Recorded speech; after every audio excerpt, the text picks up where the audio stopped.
this is Dominic, wedding DJ. And this is Serena, wedding planner. And together we are the Wedding Duo. We are here to talk all things weddings. Planning a wedding can be stressful, but we are here to help. So before you say, that's it, we're going to Vegas, don't go to Vegas. Let's have some fun. Join us as we answer your wedding questions and help navigate planning one of the biggest days of your life with the Wedding Duo.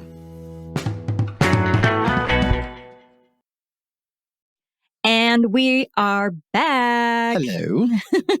So excited because I'm wearing lipstick today, first of all, and that's like rare these days, right? It's lovely.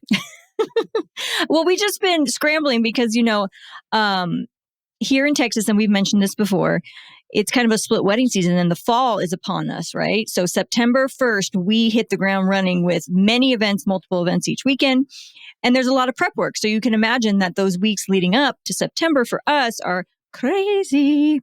Can't just parachute into a wedding and be like, so what are we doing? We got a celebration here? Yeah. And we need to be ready and prepared because we are professionals. And that kind of leads us into what we're talking about today. It does. So today's topic is we're going to cover what it means to hire professionals versus what we're going to call friendors, your friends or family, doing the service in any given category. Okay.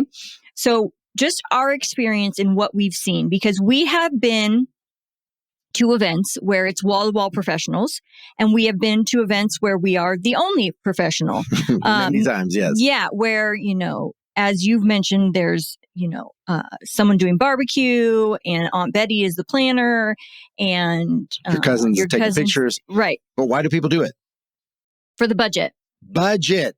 Everybody out there is Absolutely. listening like, yeah, newsflash, weddings are expensive. And it's so easy to go in with a in your head, like, here's what we're going to spend. Let's stick to it.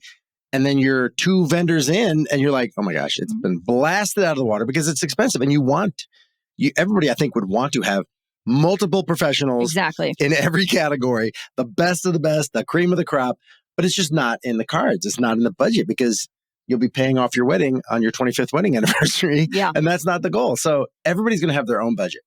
Yes. Right. And that's a good point. So we are not trying to discourage you in any way from utilizing maybe friends or family that are willing to donate their services. We are just trying to cover what that means or may mean for your event and for you as you go through the planning process and then also on the day of the wedding. And so just some questions to ask because this is what happens is you start saying like, let's say the bride is showing her groom, for example, hey, look at this photographer. And he's like, how much? And he's like, dude, I got somebody I work with. He does it. He's a photographer. And you're like, okay. Like, yeah. And then you just like, what is that? Like, what is that going to look like? Like, yes. That's great. You're going to save a ton of money, but how heartbroken will you be when you get your pictures back? Yeah. And they're awful because that happens all the time. It does. And again, not trying to discourage anybody, but just there's some questions you want to ask, You do. You want to have those conversations. But I will say part of why this is challenging is if you are trying to save money in any given category and someone does offer to do whatever it may be, it changes the dynamics of how you are then able to, go about requesting certain things or, putting up boundaries for things. So what I mean by that is, say, for example, let's use the photographer, for example, again. You have a really long shot list. You want specific photos. You want a specific editing style. But if you get that service donated, it's a little bit more challenging to say, demand stuff. Yeah, like it changes the way you can have those conversations. It does, yeah.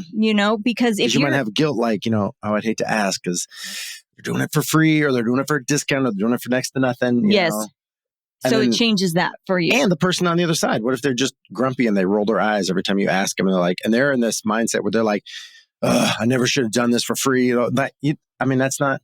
Well, we hope that's not the case. But you don't know the person on the other side. Or maybe you do, but you don't know what their Like if they're just somebody that's like, oh my gosh, I would love to. I mean, I would be such an honor for me to gift that to you for your wedding day. That's not the person that's going to be upset. Well, I would say if the person is going to be the person that's going to be upset, don't do it. Well, right? That's what I'm saying. Like you don't always know. That's what I'm saying. Well, we're going to go in with the mindset that these people are donating their services and they're happy to do that. Yes.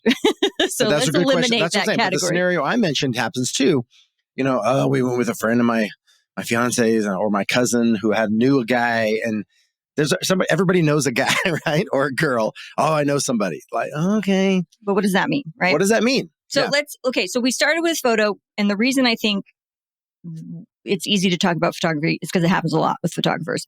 And that's because there's a lot of hobbyists out there, right? There's people that maybe don't do it professionally, but they have taken photos of the family in the past, or they've done, their maternity shoots or whatever, but it's not the same as a wedding. Absolutely. That's the first question to ask is what kind of photography do they do? Do they do family portraits? Do they do sports photography? Boudoir, perhaps? Mm-hmm. But if they have never done a wedding, just like everything else, a wedding is its own entity. Not to say they can't do it, but if somebody says, I do weddings, and you're like, oh, okay, good. And here's all the weddings I've done, they can probably show you some of their work, right?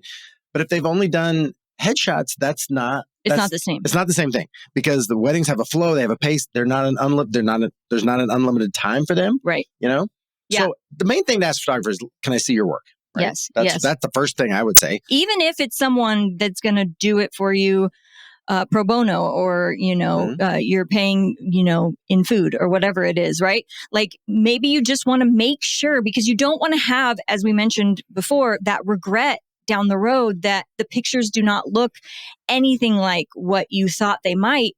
And that's a real thing. So the other thing we kind of touched on too that's important, especially with photographers, is are they able to handle a wedding? And what I mean by that is if you have, just for example, here in Texas, sometimes we get these really large bridal parties, right? And then we've got these large extended families. So you may have 40, 50 people you're trying to organize in an hour's time after the ceremony to get all the pictures that you want. And you've got to have the right personality who knows how to organize that and can take control in a lot of ways. And then also get the shots you were asking for. Yeah, because people come to weddings that don't come to backyard barbecues and birthday parties. So everybody's there. Grandma's there. The next generation is there. You want those pictures where everybody's in the same shot, right? Those are the ones that you're going to look at, and your great grandkids are going to look at in 200 years and say, "Oh, look, that's Aunt Betty. That's Uncle Charlie." Before what. So you want those pictures. You want the wedding party. The couple wants all their shots. Do you want the couple shots? But even beyond that, like. Because you're right. Because even the photographers that are professional, if they're really timid, they're like, "Okay, can we get the Johnson family?" I'm like, "Girl, you got an hour. You better get them in there because we're doing introductions here and time is ticking." But every photography is an art, right? I mean, they have a style, and that's what a lot of people. When you're looking for a photographer, you look at their portfolio, you look at their website, and you're like, "I'm not digging what they do." Even though the next person might be like, "Oh my gosh, just the greatest," and they're really popular, but you're like, I'm not seeing it, Yeah, but then somebody else who's an up and comer, who's less expensive, who's new, and you're like, oh, I just love what they do. And for whatever reason, it just clicks with you and not with the other person. So the fact that it's like the one person that works with your fiance is doing it for free, like you want to look and see, because that's their style. That's what they do, Right. Absolutely. Good or bad or indifferent. Yeah.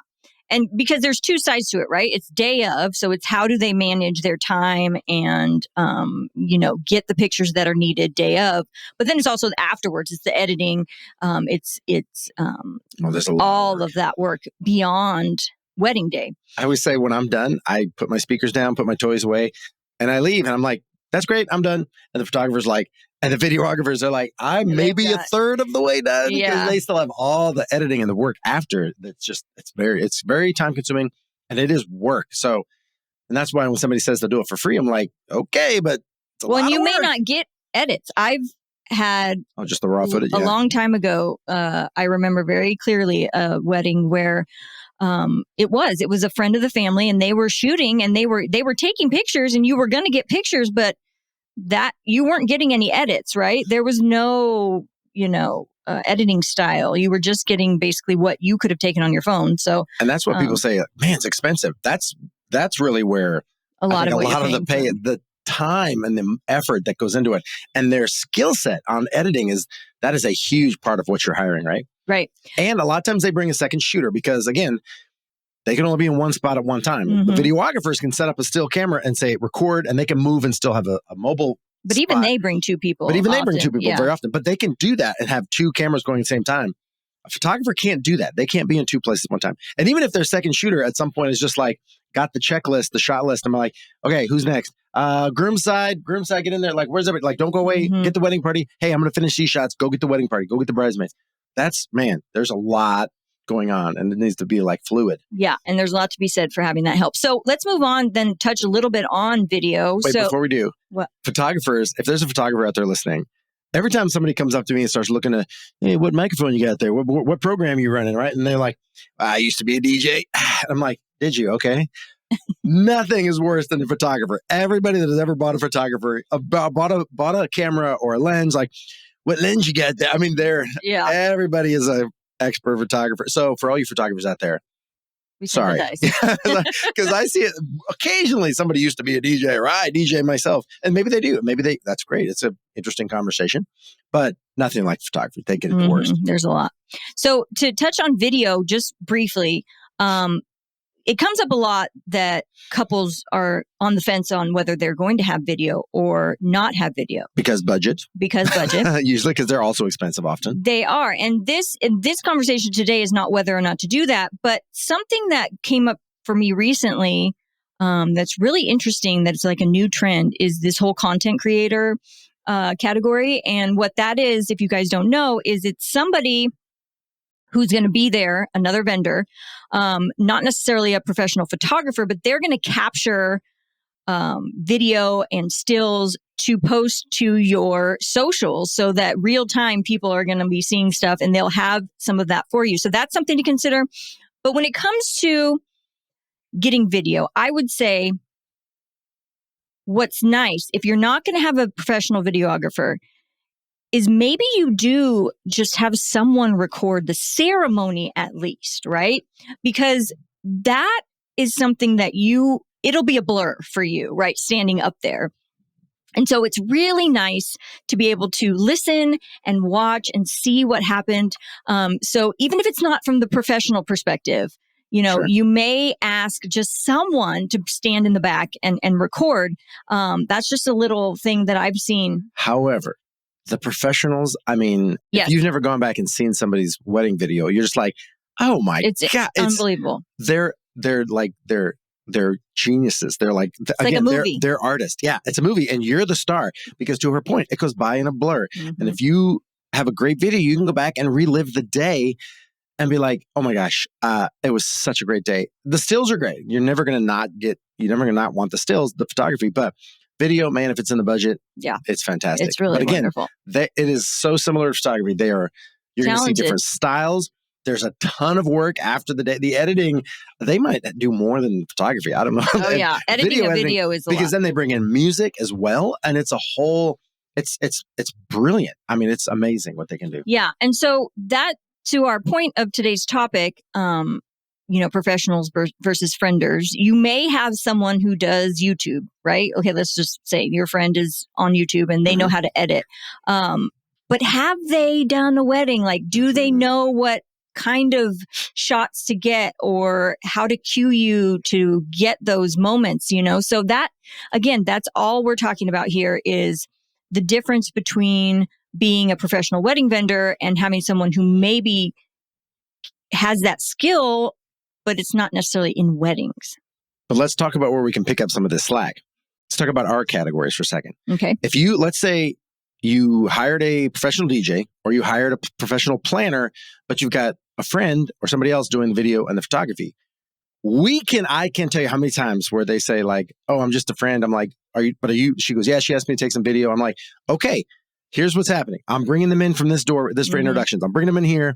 I'm going to have them come over here and line up. I think this might be a good spot, but what do you think? Yeah. And they go, oh, okay. Because they might be looking at this door and then they suddenly, oh, nobody told me. They're not even coming in that door. They're coming in the other door. And then they're running around. Their light's in the wrong spot. I do that with the professionals. Like I'd make sure every video and photographer knows if the planner hasn't told them, or even if they have, I'd rather them hear it twice than not at all. But I want the photographer and the videographer or photographers to be very aware of what's happening. I was like, we're doing introductions. I'm going to have them here. I'm going to say one more time for the bride and groom. I'm going to have wedding party take your seat. We're doing the first dance. Then I'm going to have the bride and groom sit down, and then we're doing a blessing from the head table, and then we eat. So they get a chance to regroup. But they need to know angles, positions, lighting. Like they need to know. Just like if it's your friend, we can help pick up some of that slack and set them up for success. A good planner or a good DJ. Right. But we can't make up for their lack of experience. No, I get what you're saying. Like maybe you want to communicate to whoever's helping and say, hey, check in with the DJ, check in with the planner, like let them know that's okay. But yeah, we've got our own jobs. Absolutely. But again, I do that job with anybody and everybody. But if you have a DJ that just sits back there with their headphones on and is not involved, or a planner that just sets up everything and then, okay, I did my job, it's all set up, but then not really in the weeds doing it, because I've worked with all sorts of different planners and I hear all the nightmares about the DJs that aren't involved. But if you have that, if it's in the budget to have one professional, because I've showed up at weddings, like you said, where I'm like, okay, I am the only professional here. And I'm like, I just take it upon myself saying, I'm going to take the reins and help everybody else make sure, because I've seen 1,000 weddings, right? I may be creeping up on 2,000. That's a lot of experience.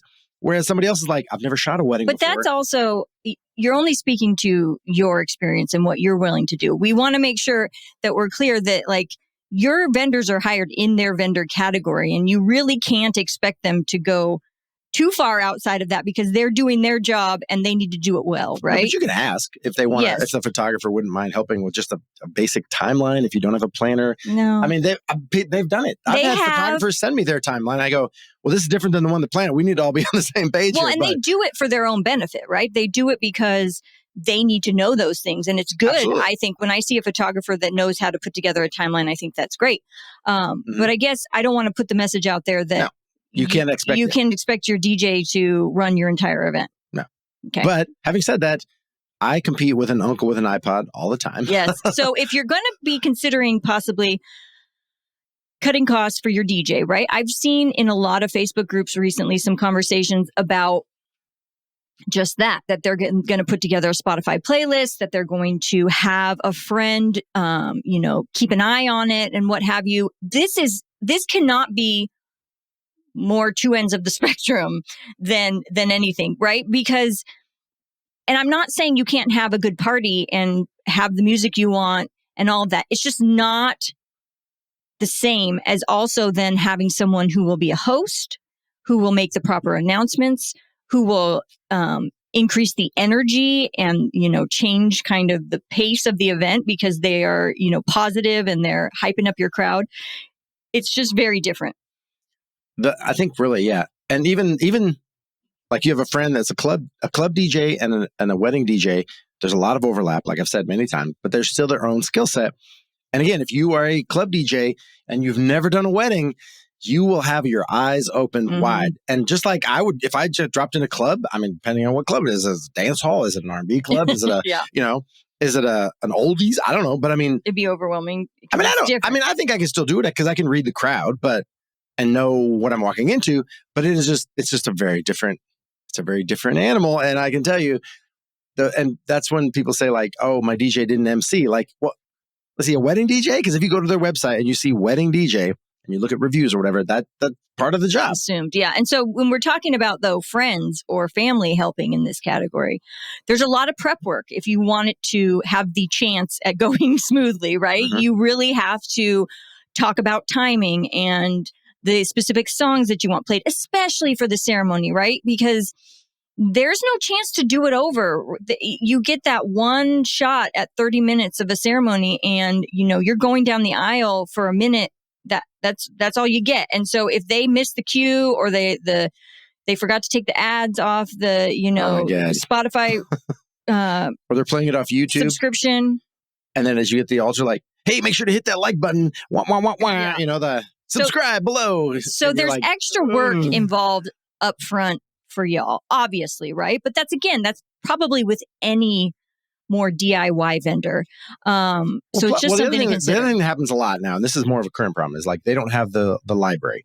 So they want to stream everything. They get to this venue and it's off the beaten path and there's no internet or the internet's spotty. Yes. And everybody else, there's 200 And even people that your are also hotspot. on the internet. Yeah. Or if they even brought a hotspot. But Right. your hotspot can only do so much if you're way out in the wilderness or way off the beaten path.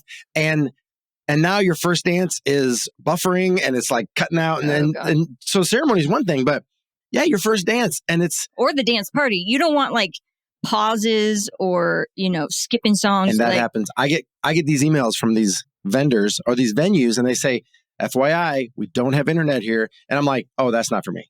I bring my entire life. I bring all the music. Like it's downloaded. There is no streaming. There's no, I have the song. I mean, if someone comes up and requests something that you don't have, for example, we try to download it. I'm not, we have that capability, but that shouldn't be what you're relying on. No. And if I don't have, it's very rare when somebody comes up and they go, even if it's old, like, yeah, I bet you don't have that old Conway Twitty. I go, I bet you I do, because I've just been doing this a long time and I've compiled this ridiculous library. But it is like, if there's the newest one or the most recent, or it's right out of the gates. Yeah, I might have to tell them, I'm sorry, I don't have it, but I will have something else from that artist or something very similar. But it's not like your whole library is, I'm counting on Spotify or streaming service to do it. And boy, that's recipe for disaster right there. So let's go into my category. Yes, because that's a big one. This is a big one, right? A very commonly filled by mom, maid of honor, Aunt Betty category. Right. Very the planner common. Or the coordinator, right? Because here's the thing.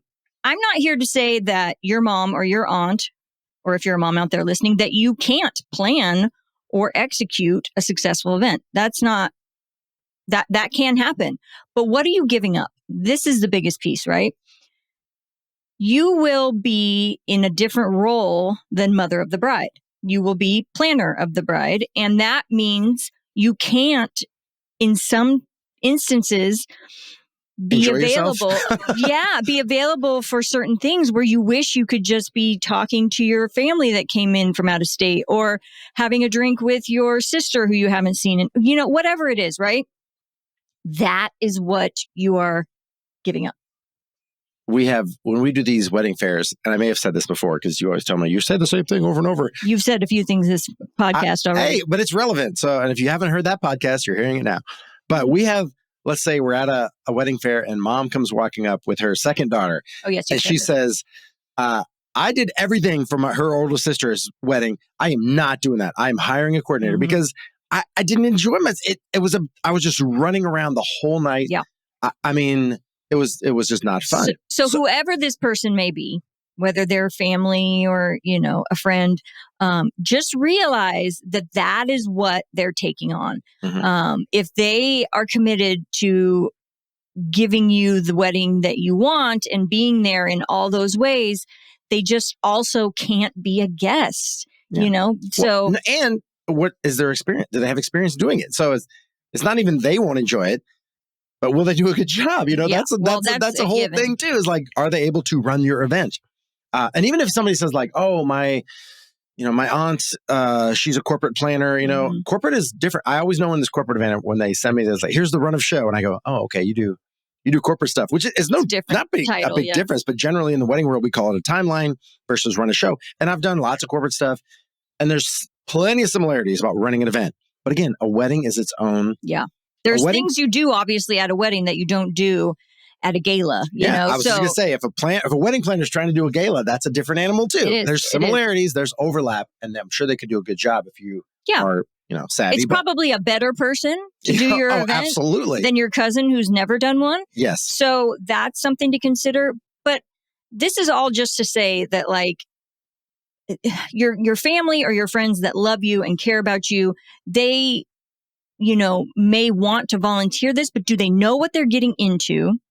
And then, on the day of, like, are they regretting it? Do you want that for them, right? Like, are they there, like, overwhelmed and feeling like, oh my gosh, like all this pressure? Because the wedding industry, I always say, is high pressure, but it's high reward, right? Like, that's what we do. We have this one day to make wonderful for people. And that's why it's high pressure, but it's high reward in the sense that I find it very gratifying to see our couples, just having the wedding of their dreams. So yeah, just keep that in mind. But the other thing is like and we've said this before too, what is your focus? If you're foodies and you really want this elegant 3-course meal, don't have the groom's dad wheel out the barbecue and think he can flip burgers all night. And because I have that exact scenario has happened as well. And dad, nobody saw dad all night. He had his apron on. He was back there thinking he could make burgers and chicken for everybody, or steak. I think it was steak and chicken for 200 guests. Yeah. He spent all day prepping and then preparing and then cleaning up. He was not at that party. He was MIA the entire party. So maybe it's like, we're not really dancers. Cousin can plug in his iPod or his phone or his whatever, because we don't care. We're just background music. We're just going to sit and drink and talk. But we want a good meal. Yeah. The opposite of that is they're like, they can have peanut butter and jelly. I don't care. I want to have a good dance party. Maybe your budget goes toward the DJ. Or I just want that one person over the top to make sure it all goes nicely. Maybe I want to invest in a planner or coordinator. Plus, some venues require you to do that. So check on that as well. Absolutely. So let's talk about the catering then. You touched on that. And we've talked about this in previous episodes. Your guest count is always a huge factor in this stuff. And so catering is one in particular, right? It's been popular in recent years to do something like food trucks, for example. And if you have 50 or under people, I think that's fine. Or if you want to just do like a late night snack food truck or something. But to do an entire full service meal out of a food truck that's used to going to like the street fair is just not realistic in a timely manner, right? In an hour. So, it's not even friends and family. It's knowing what your vendors can handle. And in catering, that's very important. Well, and what I've experienced before is like, oh, we've got these friends, they own a restaurant, they've offered to cater. That is, again, it'd be like, we open the restaurant, nobody comes in. 6 o'clock, 150 people came in and they all want to eat within an hour. That's not what a restaurant typically does. They're not staffed for that. And then now we have to pick up the kitchen, move it to this wedding site, set up a kitchen and operate as a restaurant, feeding 150 people in an hour. Yes. Again, and not to say anything on the restaurant industry, that's its own challenge, but caterers do that every day, all the time. They know what they do. They know what they're doing. They come in, they might have all the stuff you need for a wedding, whereas this restaurant might agree to do it. And then when they get there and they just realize, we've been doing this for 2 hours and a third of the people have gotten their food and they're just like, I'm sorry. And you're like, we're supposed to be doing all this other stuff and we're almost done. Like, so it's just know what you're getting into, I guess, is the underlying theme for this whole thing. Because we've seen it. Absolutely. One last little topic or vendor category I think that we didn't touch on is hair and makeup, right? This comes up for me sometimes that either the bride and her girls are going to do their own hair and makeup, or they have someone like the person that cuts their hair is going to like do their hair, so maybe they're not a wedding stylist. Just realize that if you invest all this money in professional photo and video, professional hair and makeup kind of goes hand in hand with that, right? Because your usual day-to-day makeup look is not going to look the same in these professional photos. These makeup artists know how to glam you up, give you the look that you want, that will photograph and video well. So that is something just to keep in mind. I know there are plenty of you out there that are fantastic at makeup. I am not, so I am only touching on this briefly. But just realize that if you are going to do your own look, do your research on what will photograph well. Practice. Make sure that you look at videos, however you're going to do that, so that you feel comfortable that day. Or if you have a friend that's like, oh, my friend does hair and makeup, have a test run before, because you don't want to have your makeup done and then you look in the mirror and you look like a clown. And I say that because, can I bring it up real quick? I was married once before. My wife went to this thing and she had a test run and she came home and I'm like, what did she do to your... I mean, I swear to God, she looked like a clown. Her rosy red cheeks, her eyes were like way over the top. And I go, what did they do? Like, please, for the love of God, don't do that. Fire that person immediately. Do not ever go back there, because if you don't even look like yourself, like that's not right. I mean, Well, they want to here's the thing. enhance what you look like Yes. and look beautiful, but not like that is never, those colors look terrible on you or whatever it is, Yeah. right? Yeah. And that happens, right? People do the trial and they're like, wow, that is not what I wanted. Clown face. So, I mean, it was shocking. I didn't even know what to say. I was like, is this a joke? Are you trying to, is there a camera somewhere? Is this a prank? yeah. But it's good to find out before, right? Yes, because thank if you find goodness. out before, then you can do something about it. So that's our suggestion. Okay, There you guys, this has been a great episode. I think hopefully it was helpful. Just a little reminder, follow us on TikTok, on Instagram. By the time this episode comes out, I have fingers crossed, our new website will be available so you can go check out all the new Let's hope. stuff that we have there. But yeah, let's end it. Just like everything else, it's a very personal day. You want to hire your cousin to DJ? It's your day. You go right ahead. But don't let somebody talk you into something you don't want to do or talk you out of something you have your heart set on. Do you? Little kisses. Mwah. Mwah. Bye. Bye. Hey, so thanks for listening to our podcast. If you found any of this information helpful and you know someone who may be engaged or is a maid of honor, maybe you could tell them and share it with a friend. Absolutely. So screenshot this episode, share it on Instagram, on Facebook, and tag the wedding duo. We promise to share the love back. Also, if you are interested in more resources or the show notes, you can go to theweddingduo.co. We have one-on-one virtual sessions, a shop, all sorts of fun stuff. Check it out.